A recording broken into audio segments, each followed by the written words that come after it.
ആർക്കും തോൽപ്പിക്കാനാവാതെ കുതിച്ചുകൊണ്ടിരിക്കുന്ന പഞ്ചാബിനെ തോൽപ്പിക്കാനായിട്ട് അങ്ങനെ രാജസ്ഥാന് സാധിച്ചു. ഇന്നലെ 4 ബോൾ ബാക്കി നിൽക്കാതെ 6 വിക്കറ്റിൻ്റെ ഒരു ഉജ്ജ്വല വിജയമാണ് ചേസിലൂടെ രാജസ്ഥാൻ നേടിയിട്ടുണ്ടായിരുന്നത്. അതായത് അവരുടെ തുടക്കത്തിലുള്ള അടിച്ചു കളിക്കുന്ന പ്ലേയേഴ്സിനെ നമുക്കറിയാം. യശസ്വി ജയ്സ്വാളും സൂര്യവംശിയും കഴിഞ്ഞു കഴിഞ്ഞാൽ പിന്നീട് കാര്യമായിട്ടുള്ള ഒരു സപ്പോർട്ട് അവരുടെ മിഡിൽ ഓർഡറിനോ ഫിനിഷിങ്ങോ ഒന്നും അവർക്ക് മറ്റുള്ള ബാറ്റ്സ്മാൻമാർക്ക് കൊടുക്കാനായി പറ്റാത്ത സാഹചര്യങ്ങളെല്ലാം ഇതിനുള്ള മുന്നിലുള്ള കളികളിലെല്ലാം നമ്മൾ കണ്ടിട്ടുണ്ടായിരുന്നു. അവരുടെ ക്യാപ്റ്റൻ റിയാൻ പരാഗിനടക്കം കഴിഞ്ഞ 7 കളികളിലായിട്ട് അല്ലെങ്കിൽ 8 കളികളിലായിട്ട് 80-88 റൺസ് മാത്രമാണ് സ്കോർ ചെയ്യാനായിട്ട് പറ്റിയിട്ടുള്ളൂ. പക്ഷേ ഇന്നലത്തെ മത്സരത്തിലേക്ക് വന്നപ്പോൾ എല്ലാവരും നല്ല രീതിയിലുള്ള കോൺട്രിബ്യൂഷൻസ് ബാറ്റ് കൊണ്ട് കൊടുക്കുന്നതായിട്ട് കണ്ടു. അതുകൊണ്ടൊക്കെ തന്നെയാണ് അവർക്ക് കാര്യമായിട്ടുള്ളൊരു ഒരു റൺ ചേസ് കുറച്ചുകൂടി ഈസിയർ ആയിട്ടുള്ള രീതിയിൽ ചെയ്യാനായിട്ട് പറ്റിയതും പഞ്ചാബിനെതിരെ ഒരു വിജയം നേടിയെടുക്കാനായിട്ട് പറ്റിയതും.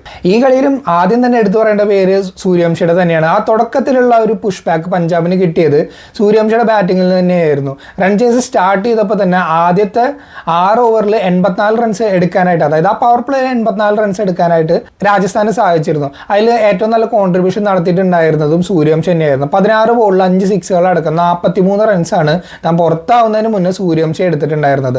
പഞ്ചാബിന്റെ ബോളർമാർക്കൊന്നും കാര്യമായിട്ടുള്ള ഒരു ഉത്തരം ഉണ്ടായിരുന്നില്ല സൂര്യവംശിയുടെ ബാറ്റിങ്ങിന് മുന്നിൽ. പക്ഷേ ഒരു ഫോൾ ഷോട്ട്, വീണ്ടും സിക്സുകൾ അടിക്കാനുള്ള ഒരു ശ്രമത്തിൽ ഒരു ഫോൾ ഷോട്ട് അർഷദീപിനെതിരെ അടിക്കുന്നതിനിടയിലാണ് സൂര്യവംശിയുടെ വിക്കറ്റ് പോയത്. എന്നാൽ അതിനുശേഷം പിന്നീട് തകർത്തടിച്ചത് ജയ്സ്വാളായിരുന്നു. അതുവരെ കുറച്ചൊന്നും മെല്ലെ പോക്കിലായിരുന്നു ജയ്സ്വാളിനറിഞ്ഞ്.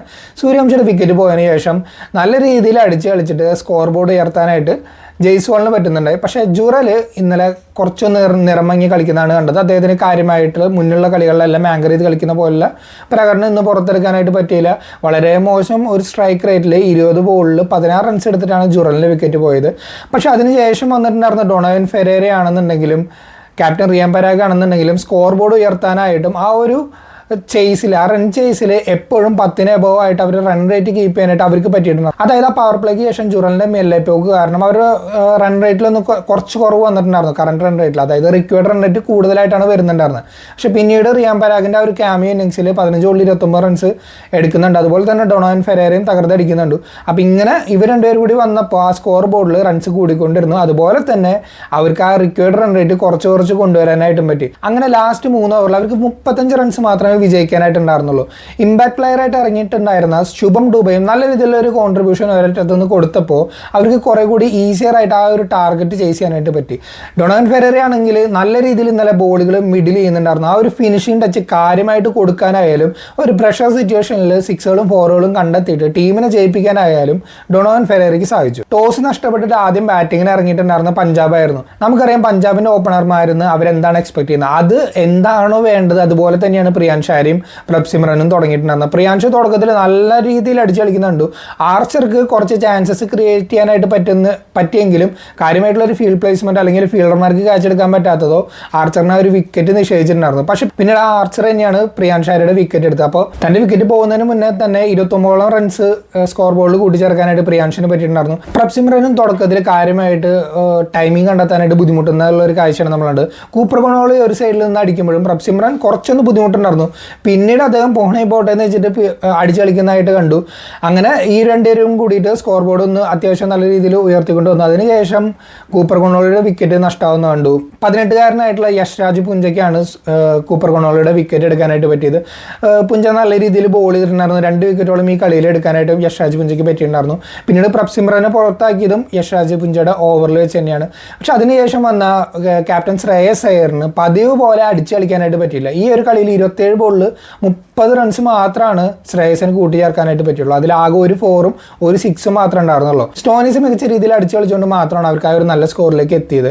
അവസാന 2 ഓവറിൽ 41 റൺസ് മാത്രമായിരുന്നു സ്റ്റോയിനിസ് അടിച്ചു കൂട്ടിയത്. അങ്ങനെയാണ് അവർക്ക് ആ ഒരു സ്കോർ ബോർഡിൽ 222 റൺസ് കൂട്ടിച്ചേർക്കാനായിട്ട് പറ്റിയത്. ഒരു പക്ഷേ ശ്രേയസിന് കുറച്ചുകൂടി നന്നായി കളിക്കാൻ പറ്റിയിരുന്നെങ്കിൽ അവർക്ക് ഒരു 240+ സ്കോറിൽ അല്ലെങ്കിൽ 250യുടെ അടുത്തുള്ള സ്കോറിലെങ്കിലും എത്താൻ പറ്റുമായിരുന്നു.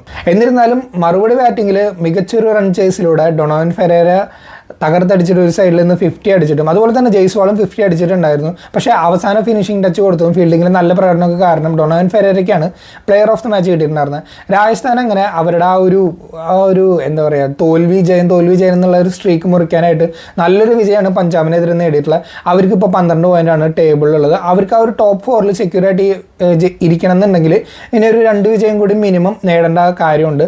എന്തായാലും പഞ്ചാബിന് ഇന്നലെ അവർ കുറച്ച് ചേഞ്ചസ് ഒക്കെ ആയിട്ടാണ് ഇറങ്ങിയിട്ടുണ്ടായിരുന്നത്. സേവിയർ ബാറ്റ്ലറ്റിന് പകരം ഫെർഗൂസിന് ഒരു അവസരം കൊടുക്കുന്നുണ്ട്. അതുപോലെ തന്നെ ശശാങ്ക് സിംഗിനെ നമുക്കറിയാം കഴിഞ്ഞ മാച്ചുകളിലൊക്കെ ആയിട്ട് കുറേ ക്യാച്ചുകൾ വിട്ട് കളയുന്നുണ്ടായിരുന്നു. അപ്പോൾ അതിന് പകരം ഹെഡിയയ്ക്ക് ഒരു അവസരം കൊടുത്തിട്ടുണ്ടായിരുന്നു. പക്ഷേ എന്നിരുന്നാൽ പോലും അവർ ബോളിങ്ങിൽ അവർക്ക് കാര്യമായിട്ട് ഒരു സപ്പോർട്ട് ഇന്ന് അവർക്ക് കൊടുക്കാനായിട്ട് പറ്റിയില്ല. എന്തുകൊണ്ടെന്നാൽ അർഷദീപും ഫെർഗൂസനും മാത്രം 125ഓളം റൺസാണ് അവർ എറിഞ്ഞ 8 ഓവറിൽ കൊടുത്തിട്ടുണ്ടായിരുന്നത്. അപ്പോൾ അതൊക്കെ തന്നെ അവരുടെ ആ ഒരു റൺ ചേസിൽ രാജസ്ഥാനെ നല്ല രീതിയിൽ ഹെൽപ്പ് ചെയ്തിട്ടുണ്ടായിരുന്നു.